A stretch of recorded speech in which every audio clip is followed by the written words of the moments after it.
Tom saw John entering the bar and smiled when he saw his friend.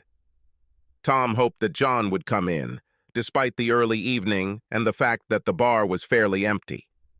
It had been several weeks since they had gotten together. John was busy with something going on in his life and became unavailable. Tom tried calling and emailing, but he couldn't get through to his friend and he was really worried. He even tried to stop by John's home and office, but John never seemed to be home.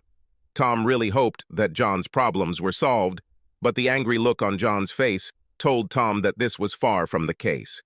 Tom stood up to shake hands, but was suddenly thrown to the ground by a vicious right across from John to the jaw. Tom's head bounced off the nearby table as he fell to the floor. "What the hell?" muttered a stunned Tom, spitting out a bloody tooth. John stood over him, ready to hit him again. "You're a fucking bastard, you knew. You and your wife were laughing at me all this time because you knew. I bet you both got a huge kick out of how trusting I was." The rapid swelling of his jaw and the numbness of what was most likely a concussion made it difficult for Tom to concentrate. Tom didn't understand anything his friend was saying because it all made no sense to him. The only word that came out of Tom's lips was, "What?" A flurry of blows followed on Tom's ribs and legs. John shouted, "I'm sure it was a hell of a lot of fun that you hung out with me just so she could cheat on me. Hey, buddy, let's go to my father-in-law's cabin for the weekend. Hey, buddy, Emily bought us tickets to the concert you've been dying to see, which is only 3 hours away, so we need to stay the night. Any bullshit excuse to get me out of the house and out of this area so she can have sex with that creep? I should have seen this coming, but I never thought you would do this to me. I have no idea what I did to make you hate me so much to help her cheat on me, but not only are you a shitty person, you're also a shitty friend." By this time, several bar patrons had grabbed John and began to pull him back. Tom stared at his friend, stunned by the blows and puzzled by his friend's actions and words, with little understanding of what had happened. The bartender called the police as soon as the first punch was thrown, and luckily a patrol car was nearby. The ambulance took much longer to arrive, so while John was detained and placed in a patrol car, Tom struggled to his feet with the help of some strangers. The EMTs quickly assessed Tom and placed him on a gurney, strapping him tightly for transport to the emergency room. Tom lost consciousness before the ambulance even left the parking lot to the soothing wail of the siren.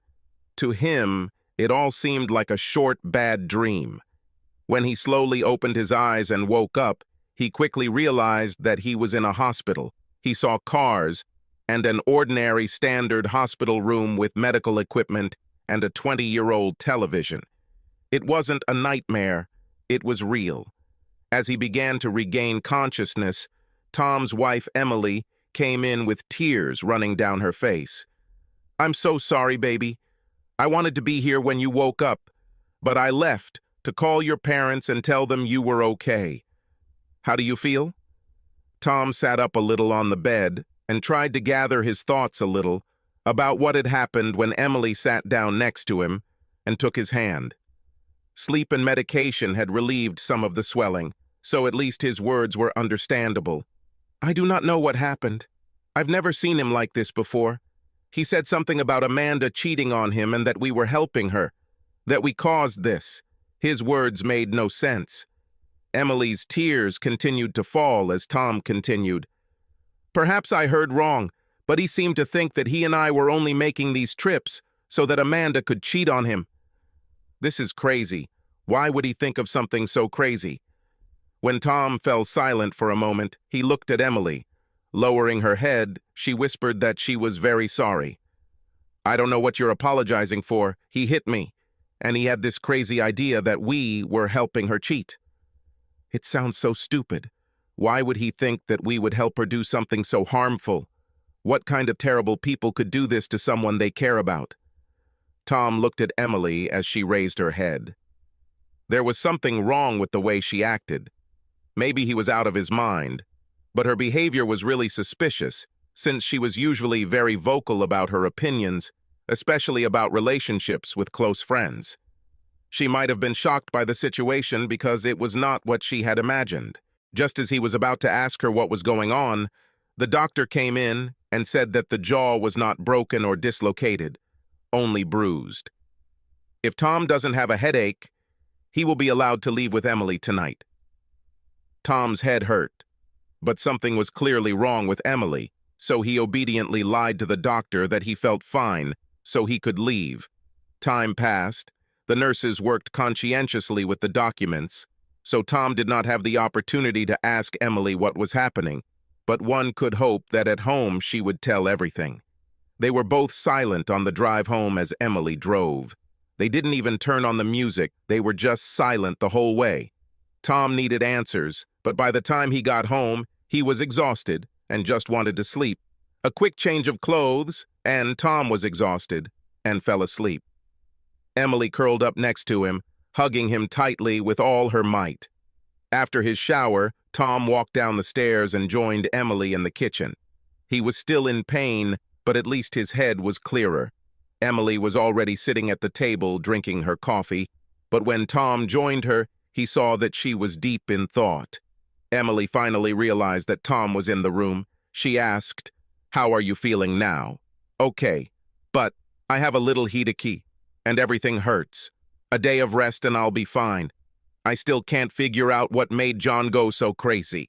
After taking a sip, Tom continued, "Did Amanda tell you anything? Have you talked to her since yesterday to find out what happened to him?" "I actually talked to her a little yesterday, and she was just as shocked as I was that he could do something like that to you." Tom looked at his wife as she spoke. It seemed like a measured and careful response, but there was something more. She seemed sad, which was inappropriate because it was the complete opposite of her usually bright personality. She was reserved. He thought that perhaps she was simply shaken by the attack, and that it had affected her more than he had initially thought. He reached out and took her hands in his. "It's okay, honey. I'm fine. I come to my senses." His shirt soon became wet from the flow of her tears. They hugged with the words, "I love you," holding each other tightly. They both called into work and spent the entire day at home. Tom didn't know what it was, but something besides physical pain was bothering him. Nothing about it all seemed to make any sense. John's attack out of the blue, accusing him and Emily of helping Amanda cheat.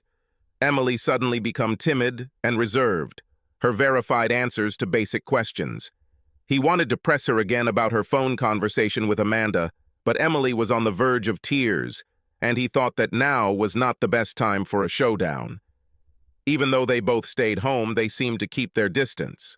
Tom sat in the backyard, watched the wind move the trees and grass, and thought. He needed to understand why John attacked him. They had been friends for a long time, and Tom had never seen John lose his temper without a good reason.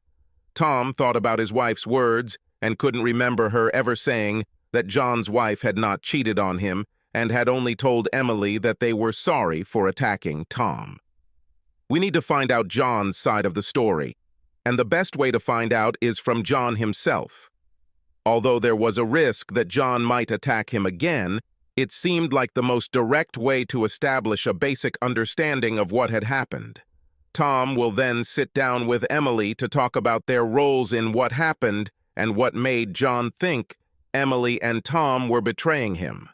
Emily told Tom that she would stop by work briefly and pick up her laptop since she would be home for the rest of the week and didn't want to get too far behind her schedule.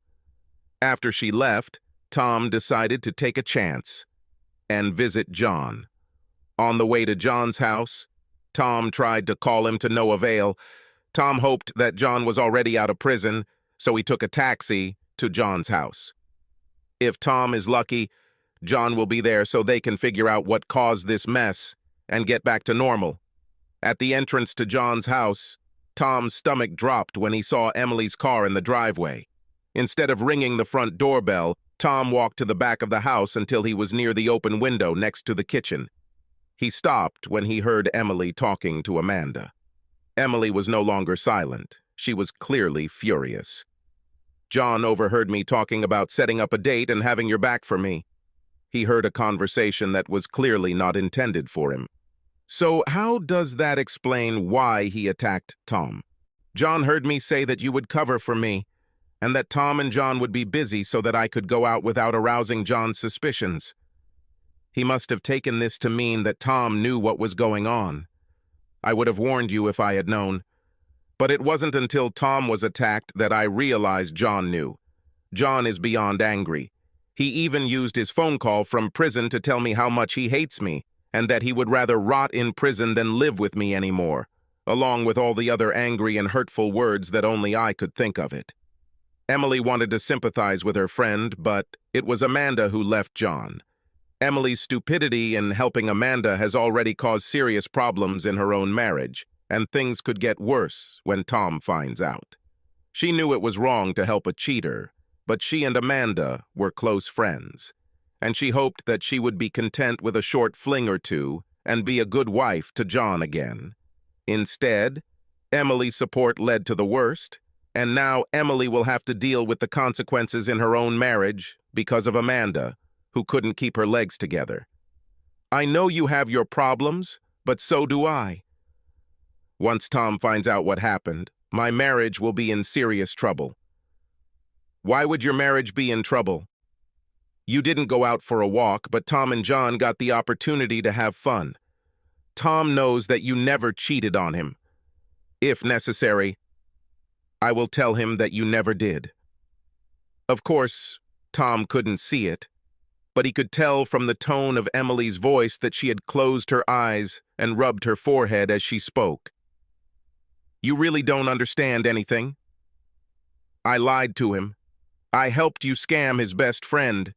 Because of me, his best friend attacked him. Do you really think he'll believe a word I tell him? And as for your help, you are the only person in this matter that he will hate even more than me. So do you think that he will listen to everything you say and believe such a liar? But you didn't do anything wrong. You didn't cheat. He should know this. It doesn't matter. I have no idea how to fix this. And if I don't have a solution by the time Tom finds out, my marriage will probably end the same way your marriage did. I can't believe what a fool I was for helping you. If I lose it, I'll never talk to you again. But you have always been a loving wife. He knows how much you love him. Yes, sure. I'm such a loving wife that my support of my slutty girlfriend resulted in my husband getting his ass kicked by his best friend. You really don't understand this. What a fool you are. Do you think he will trust me now? At best, it will be years before he trusts me again. Tom heard enough and calmly returned to the street. Tom's resilient nature allowed him to remain calm and focus on the task at hand. While waiting for a taxi, he realized he needed to start setting things right. But first he needed to make sure he had all the facts. It's time to visit a friend.